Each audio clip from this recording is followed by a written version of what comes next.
ආයුබෝවන් අව put පැලස් YouTube channel එකට ඔයාලව අද සාදරයෙන් පිළිගන්නවා. ඔන්න ඉතින් අදත් මම ඔයාලට වෙනස්ම හැමදාම ඉතින් මම වෙනස් රෙසිපි ඔයාලට අරන් එනවනේ. ඉතින් ඒ වගේම අදත් ඔන්න මම වෙනස් රසකින් වෙනස්ම රෙසිපි එකක් තමයි අරන් ඇවිත් තියෙන්නේ. ඔයාලා හිතයි වෙනස් රෙසිපි එකක් වට මේ පෙන්වන්නේ සෝයා එකක්නේ සෝයා මීට් එකක්නේ කියලා නෑ. මේ සෝයා මීට් එකෙන් වෙනස් විදිහට වෙනස් රසකට හදන රෙසිපි එකක් තමයි මම ඔයාලට අද අරගෙන ඇවිත් තියෙන්නේ. ඉතින් මම මේ සෝයා මීට් පැකට් එකයි අරගෙන තියෙන්නේ මේකෙන්. ඉතින් මම මේක හදාගන්නේ ඔයාලා අපි කවුරුත් සාමාන්‍යයෙන් සෝයා මීට් කරියක් හදාගන්න විදිහ දන්නවා. ඉතින් ඒට වඩා වෙනස්ම විදිහට මං හදාගන්නේ. බීෆ් කරිය වේලෙන්න කොහොමද හදපුහාම ඒකේ රස ඒ බීෆ් කරිය පරාදයි මේ සෝයා මීට් කරිය. ඔයාලා වීඩියෝ එක ස්කිප් නොකර බලන්න මම කොහොමද අද මේ සෝයා මීට් කරිය හදාගන්නේ කියලා. ඉතින් මට මේකට ඕන වෙනවා අලගෙඩි දෙකක්. මම අලගෙඩි දෙකක් ගත්තේ මොකද මේ සෝයා මීට් පැකට් එකට අලගෙඩි දෙකක් මට ඇති කියලා හිතුණා. ඒක නිසා තමයි මං සාමාන්‍යයෙන් අලගෙඩි දෙකක් සුද්ධ කරලා අරගෙන තියෙනවා. ඉතින් මම මේක මුලින්ම මට ඕන පොඩි කොටුවට කපා ගන්න. ඉතින් මම මේ විදිහට පොඩියට කොටුවට කපා ගත්තේ මට ඉතින් හොඳයි කියලා හිතුණු නිසා. ඔයාලට කැමති හැඩයකට කැමති විදිහකට මීට වඩා හීන් කරන්න පුළුවන්. මීට වඩා ලොකුවට කපා ගන්න පුළුවන්. ඒක ඔයාලගේ කැමැත්ත අනුව ඔයාලට ඒක කරගන්න පුළුවන්. ඉතින් මම මෙන්න මේ විදිහට මේ බලන්නකෝ ඔය වගේ පොඩියට තමයි මම අල ටික කපා ගත්තේ. ඉතින් දැන් මම මේ ටික භාජනයකට දාගෙන මම මේකට එකතු කරගන්නවා ලුණු කුඩු ටිකක්.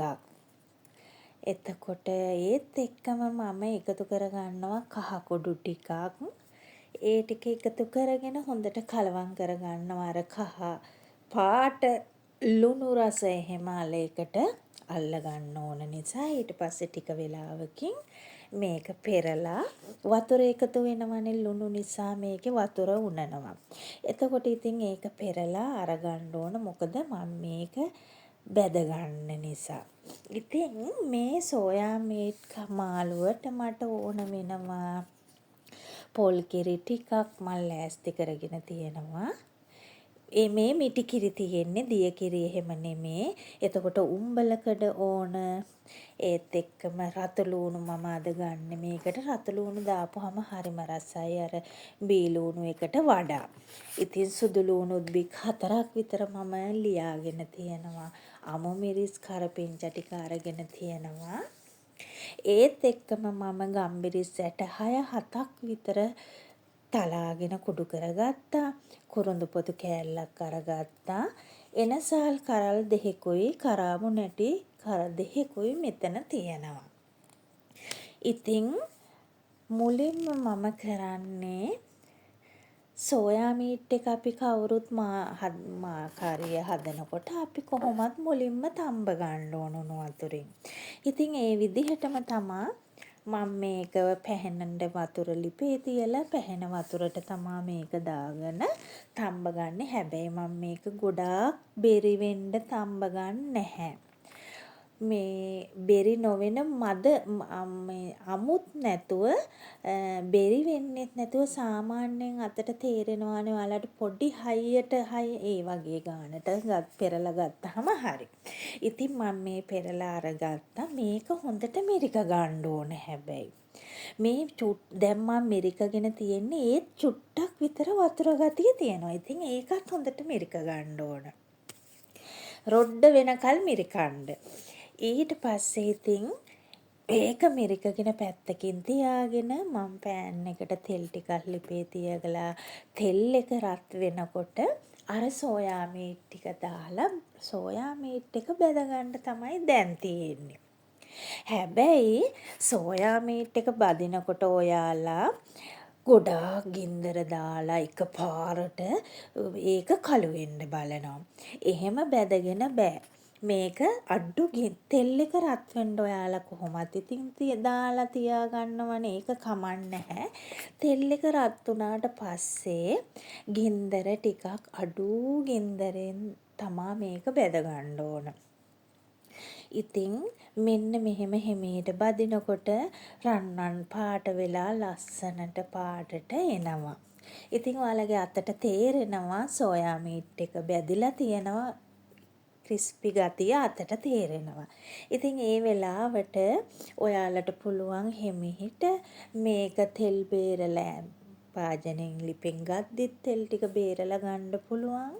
ඊට පස්සේ පත්තර කොලයක් හරි ටිෂු එකක් හරි ඒකේ එල්ලලා පිගානට දාපුවාම ඒකේ තෙල් උරන්නේ නැහැ ගොඩක්.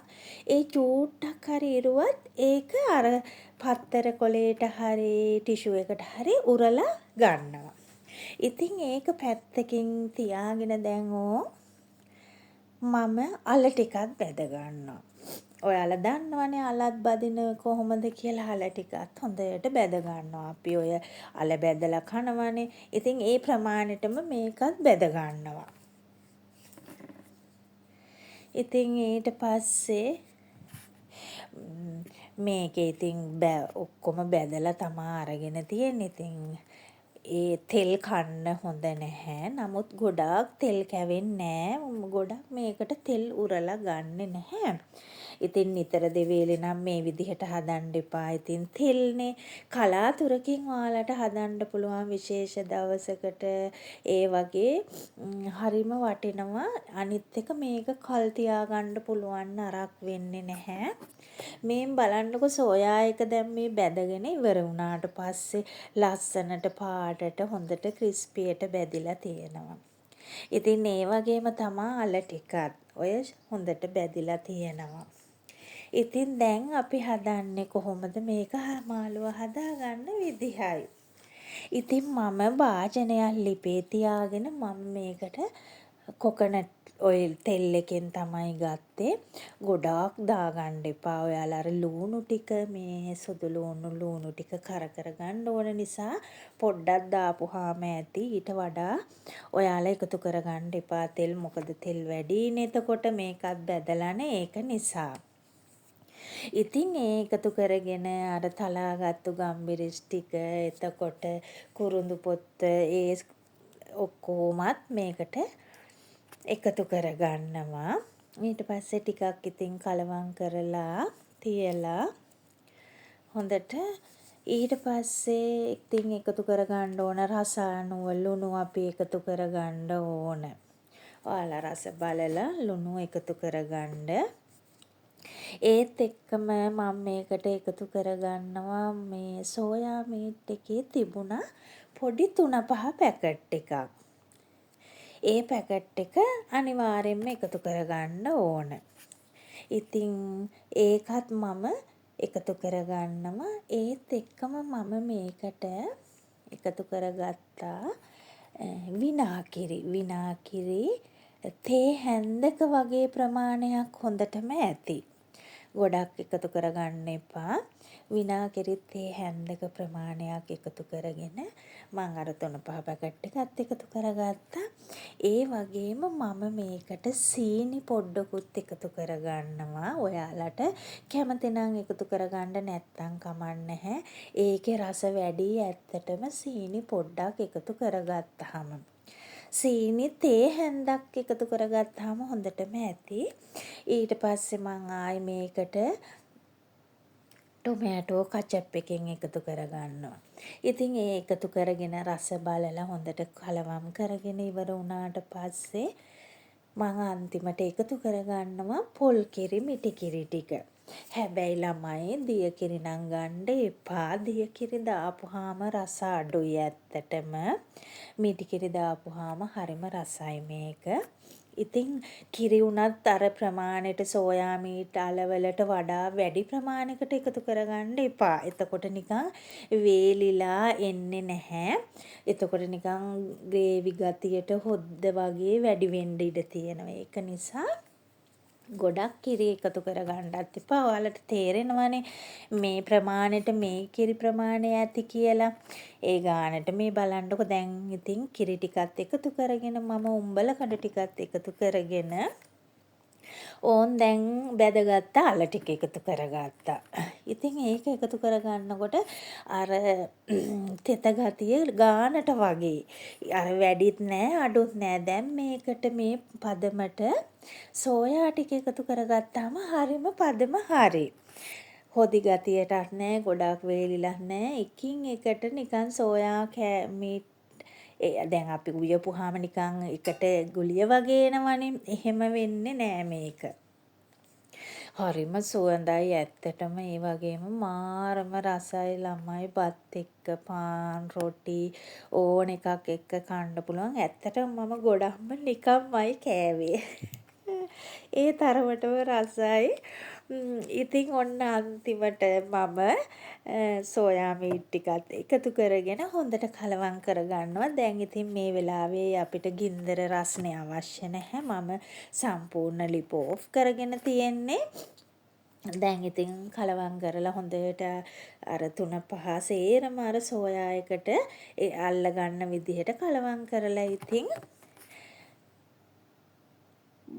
වාජනයකට දාගන්නවා මම ඊට පස්සේ ඔන්න බලන්න. ඉතින් ඔන්න ওই විදිහට තමයි මගේ මේ විශේෂ සෝයා මීට් කරිය හැදුනේ. අනිවාර්යෙන්ම ඔයාලත් මේ කරිය හදලා බලන්න. ඇත්තටම මාරම රසයි. මෙන්න මේ ඕම් බලන්නකො ඉතින් අර ඔක්කොම සෝයා මීට් අල සේරම වෙන් වෙලා අර ඇලිලා එක ගුලියට එහෙම නෑ. ඉතින් ඔන්න ඔහොමයි හැදුනේ. ඉතින් එහෙනම් අනිවාර්යෙන්ම ඔයාලත් මේ රෙසිපි එක හදලා බලන්න රස කොහොමද කියලා කමෙන්ට් එකක් දාන්න. ඒ වගේම තමයි මගේ වීඩියෝස් වලට කැමති නම් මගේ channel එක subscribe කරන්න, like කරන්න, comment කරන්න. ඒ වගේම තමයි තවත් කෙනෙක්ට බලන්න share කරන්න කියන ඉල්ලීමත් එක්ක ළඟම තියෙන bell icon එකත් click කරන්න අමතක කරන්න එපා. ඉතින් එහෙනම් අලුත් රෙසිපි එකකින් මම ඔයාලත් එක්ක හම්බෙන්නම්. ගිහින් එන්නම් සුබ දවසක්.